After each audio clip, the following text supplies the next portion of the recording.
You won't believe what happened next, Bunks. At 89, Robert Redford finally breaks his quiet rule and opens up about the friend who changed his life. Paul Newman. Not in a flashy press tour, not in some rehearsed soundbite. Just a plain-spoken, heartfelt look back at a bond that started with a dusty western shoot and turned into a lifelong compass. Now, imagine two of the coolest guys in Hollywood laughing between takes, pushing each other to go deeper, and somehow making effortless look like a day job. That's the core of this story, but to really feel it, we've got to rewind because the road to that friendship runs through a kid from Santa Monica who nearly became an architect before he built one of the most influential legacies in film. He was born Charles Robert Redford Jr. on August 18, 1936, in Santa Monica, California.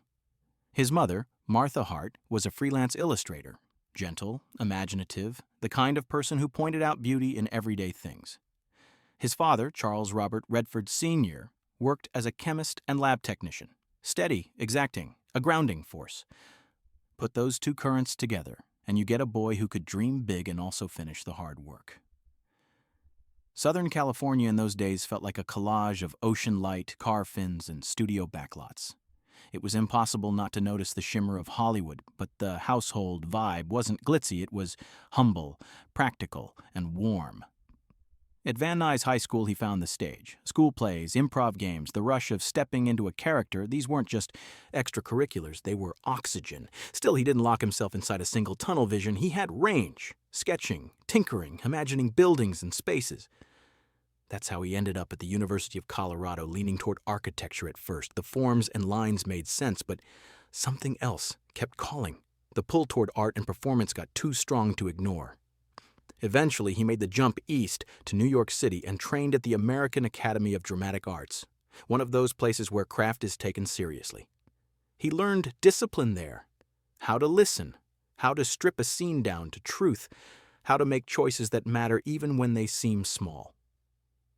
Television came first, guest spots, bit parts, anything that taught him new angles on the craft. He moved like a worker among workers, learning set rhythms, camera patience, and the strange math of how to do less and somehow say more. Then, late 60s, the door blew open. A script, a partner, a lightning strike. The movie was Butch Cassidy and the Sundance Kid, and the dance partner was Paul Newman. On paper, it's just two outlaws. On film, it's pure chemistry. The smirk and spark timing, the way one line would curve into the other, the ride or die energy.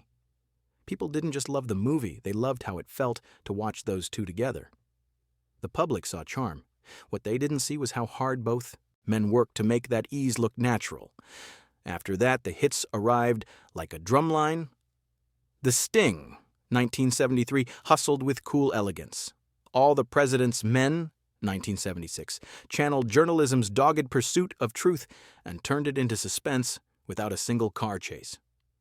The Natural, 1984, turned a baseball swing into myth. Out of Africa, 1985, based on Karen Blixen's memoir, wrapped romance and landscape into a single breath. But the story of Robert Redford isn't just acting triumph after acting triumph.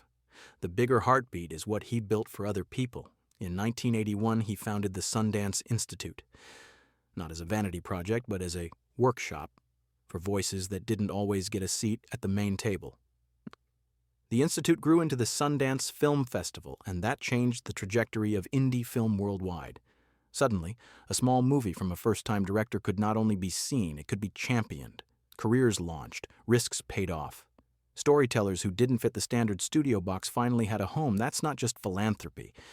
That's an ecosystem shift, and it all traces back to a guy who never forgot how it feels to be at square one, trying to make something honest. Directing called to him, too. Ordinary People, 1980, was his first feature in the chair, and it wasn't some showy spectacle. It was intimate, restrained, and devastatingly human. The film won Best Picture, and Robert Redford won the Academy Award for Best Director, confirmation that his instincts behind the camera were as sharp as they were in front of it. Then came The Milagro Beanfield War, Tennessee, 1988, a community tale with magic in its marrow, followed by A River Runs Through It, Taishawa, 1992, with Brad Pitt and Craig Sheffer threading grief, brotherhood, and the quiet theology of water. Quiz Show, 1994, dissected television's pretty lies with surgical precision. None of these movies felt like lectures, they felt like confessions. That's the secret gear he always had as a director. Empathy married to restraint. He didn't give up acting either. In The Horse Whisperer, 1998, he also directed Uncovering How Grief Can Wear a Calm Face. He kept tapping the current of American concerns. Lions for Lambs, 2007, looked hard at the triangle of politics, media, and responsibility. The Conspirator, 2010, which he directed, revisited the aftermath of Lincoln's assassination and the trial of Mary Surratt, interrogating justice and fear. And in The Company You Keep, 2012, he paired with Shia LaBeouf, weaving secrecy and idealism into a cat and mouse that felt personal rather than purely procedural. You could sense the through line across decades, stories about choices and conscience, about what people hide and why. His personal life had chapters just as textured. On August 9th, 1958, Robert Redford married Lola Van Wagenen in Las Vegas. A month later, on September 12th, their families gathered again for a more traditional celebration. Together, they had 4 children. Their first, Scott Anthony Redford, was born September 1st, 1959, and passed away suddenly just 2.5 months later.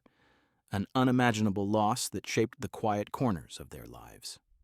Their daughter Shauna Jean Redford, born November 15, 1960, grew into a painter and later married journalist and author Eric Schlosser. Their son David James, Jamie Redford, born May 5, 1962, became a writer and filmmaker with the documentarian's eye and heart. He passed away in 2020. Their youngest, Amy Hart Redford, born October 22, 1970, stepped into acting, directing, and producing, charting her own versatile path. The family grew to include grandchildren and all the layered joys and worries that come with time. Over the years, Robert Redford and Lola Van Wagenen drifted apart and eventually divorced in the mid-1880s. That's life. Not a scandal, just a difficult fork in the road. In 2009, he married Sibylle Sagars, an accomplished artist at the Louis C. Jacob Hotel in Hamburg, Germany. She had moved in with him years earlier in Sundance, Utah, and the partnership had the feeling of 2 mature creatives finding a rhythm together. Quiet, supportive, fulfilling. None of this was performed for cameras. It was private, like so much of his life. He never needed to turn family into publicity. Now. Back to that friendship. Paul Newman and Robert Redford were lightning in a bottle. People still debate which is the better film, Butch Cassidy and the Sundance Kid or The Sting. But the secret sauce was always the same. 2 actors with zero ego about stealing scenes because the only thing they wanted to steal was the audience's breath. Behind the wink and grin banter was a deep trust. They didn't have to spell things out. If one of them tilted a line, the other caught it midair and threw it back with spin. That's not just talent, that's rapport. When Robert Redford finally opens up at 89, he doesn't go for the easy nostalgia. He talks about how Paul Newman made everyone around him better, not by barking orders or soaking up attention, but by showing up prepared, listening hard, and respecting the work. The glamorous part of Newman is obvious. The eyes, the effortless cool, the way a camera loved him. The less flashy part, the humble, steady, generous part, was what mattered most to the people who actually shared space with him. And Redford saw it up close, day after day. He says their creative shorthand on set was almost telepathic. They'd talk character motivation like carpenters talk wood grain, nerdy, precise, deeply invested. Between takes, they kept the mood light. When the camera rolled, they snapped into focus. It's rare to find that balance, rarer still to keep it for decades. Let's be real. Hollywood isn't known for lifelong friendships. The schedule alone can turn closeness into postcards. There's also the subtle competition, the way roles and awards and opening weekends get into people's heads. But these 2 never let that toxin in. If anything, they challenged each other to aim higher. You can see it in the rhythms of their scenes, the quiet beats where nothing happens and yet everything is happening. And off camera, they stayed in each other's orbit, trading support and jokes and the kind of advice that isn't performative. That's what Robert Redford is honoring when he speaks now. Not just a partnership in front of the lens, but the daily practice of being a good friend when nobody's watching. There's another layer to this story. What success means when you step back from it. Paul Newman funneled his fame into philanthropy with the same seriousness he brought to his roles. Robert Redford did something similar with Sundance, creating space for others to speak. Listening to Redford reflect, you get the feeling he's measuring a life not in trophies but in usefulness. He doesn't brag about box office numbers.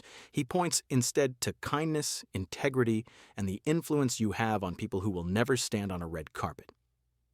When he says Newman taught him that success is about character, you can tell it's not a line. It's a lesson he kept returning to year after year. Think about the arc, a kid inspired by a creative mother and a meticulous father, a young man who almost built houses for a living, an actor who made cool look thoughtful, a director who chose empathy over spectacle, a builder of institutions who handed the mic to voices we didn't know we needed, a friend who still gets a little soft in the voice when he talks about the guy who had his back. That's a through line. That's a life that makes sense as more than celebrity trivia. Fans always want the behind-the-scenes scoop, pranks, rivalries, secrets, and sure, there were laughs and light jabs and all the warmth you'd expect from two men comfortable in their own skin. But the best stories are quieter. They're about respect, like how Robert Redford remembers that Paul Newman never let fame pull him off the center line, or how they'd spend hours not just running lines but wrestling with the why of a scene. That's what made the results feel bigger than the premise. You could watch them argue over a single beat, then watch that beat land in the film like a note you didn't know you needed until you heard it. If you trace Robert Redford's career choices, you notice he kept gravitating toward crossroads, moments when characters have to decide who they want to be. The reporter who digs even when the trail goes cold. The father who chooses to speak the hardest truth. The man who carries a secret, because to drop it would hurt people he loves. These are the roles and stories he returned to, and you can't ignore the resonance with real life. Founding Sundance wasn't just about movies, it was about responsibility. He looked at a system that squeezed out different perspectives and thought, okay, let's carve out a path. That's a decision about who you're going to be in the world. And when he talks now, at 89, about Paul Newman, there's a tenderness that sneaks up on you. He calls him more than a friend, something closer to family. You can hear the gratitude in it. Gratitude for the work they did, yes, but also for what it felt like to not be alone in an industry that can make you feel like a product. They were each other's reality check and safety net. If you've ever had that person, the one who can look at you and read the weather of your soul, you know how rare it is. That's what he's sharing, the intimacy of being known, the steadying power of trust. Now, if you're listening to this and thinking, so what's the takeaway for the rest of us who don't have matching movie posters? Here it is. Success fades from memory. Style changes every decade. But the people who helped you become yourself. That stays. The teacher who stayed late. The friend who gave you the harder path because it was the right one. The partner who told you the truth when it would have been easier to nod and smile. Robert Redford is telling us in so many words that this is the scoreboard that matters. Not the shiny one on the wall, but the quiet one you keep in your heart. Let's circle back to the art, because that's where a lot of you live. If you're a filmmaker or a writer or any kind of storyteller, pay attention to the Redford blueprint. Keep your curiosity intact. Surround yourself with people who sharpen your instincts instead of dulling them. Put the story first, and when you get a little power in your hands, aim it like a lamp for others. That's how an individual career becomes a cultural contribution. Look at the annual flood of new voices that found daylight because a kid from Santa Monica decided to build a home for them in the mountains of Utah. That's what legacy looks like when it's alive. There's something else to admire here, the willingness to evolve. Robert Redford could have coasted on his on-screen aura forever. Instead, he kept asking new questions. Could he direct with sensitivity? Yes. Could he champion new filmmakers without hogging the credit? Yes. Could he balance activism with art without turning preachy? Mostly yes, because he led by example rather than lecture. Even his late career choices, meditative, sometimes risky, speak to a man more interested in truth than trend. And then there's the man off set, not a saint, not a statue, just a human being who carried both grief and joy. The loss of Scott Anthony, the pride in Shauna Jean, Jamie, and Amy, the ache and love mixed together that any parent will recognize. The first marriage to Lola Van Wagenen that lasted years and then ended. The second to Sybil Sagars that brings quiet company and shared art. The blend of privacy and purpose, the way he protected what mattered without turning his life into a fortress. It's an art form in its own right. So when you hear that at 89, he finally speaks up about Paul Newman, don't picture a confessional scoop. Picture an elder craftsman pulling out a well-worn photograph and smiling at a memory that still warms his hands. He's not spilling tea, he's passing on wisdom. Work with respect. Love your people fiercely. Keep learning even when everyone says you've done enough. Measure success in the lives you lift, not the lights you stand under. And listen, if you're thinking about your own Newman, your own partner in crime, maybe text them, thank them, or be that person for someone younger who's just starting out. That's the part of this story you can grab with both hands today. To wrap it up, the arc of Robert Redford's life reads like a map of American cinema's most interesting roads. The big studio avenues, the indie trails he cut for others, the personal detours where love, loss, and second chances live. His partnership with Paul Newman sits at the center like a compass, pointing toward a North Star made of kindness, craft, and humility. If there's a headline here, it's not just icon remembers icon. It's friendship outlasts fame. If this journey hit you in the heart or sparked your own creative fire, do me a favor. Drop a like, share this with someone who loves movies or just loves a good friendship story, and subscribe for more deep dives into the lives behind the legends. Got a favorite Robert Redford or Paul Newman moment I didn't touch on? Tell me in the comments. Now, go make something honest, call your people, and I'll see you in the next one.